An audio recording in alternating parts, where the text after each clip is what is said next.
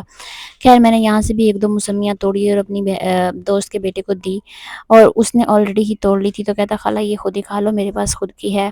مطلب یار آج کل کے بچے کتنے چلاک ہیں. اس عمر میں ہمیں کسی چیز کا پتہ نہیں ہوتا تھا، بٹ خیر کیا ہی کریں، ہمارے بچے ہیں تو ہمارے پہ ہی جائیں گے نا. سارے دن کی ضلالت کے بعد، اس کو ضلالت کہیں یا آوارہ گردی کچھ بھی کہہ لو یار، جو بھی کہنا ہے کہہ لو، لیکن بہت ہی برا دن ہمارا گزرا. کیونکہ آدھا دن تو بہت ہی خوبصورت اور اچھا موسم تھا، لیکن اس کے بعد حبس ہو گیا تھا اور بڑا ہی مسئلہ پیش آیا ہمیں. خیر آج میری بہن کا برتھ ڈے تھا. رائمنڈ پہنچنے کے بعد میں نے بیکری سے لیا کیک، اور وہاں سے میں رواں دواں اپنے گھر کی طرف. چلو میرے گھر کو چلو. Bye bye. Subscribe my YouTube channel. Camera بند کر دو.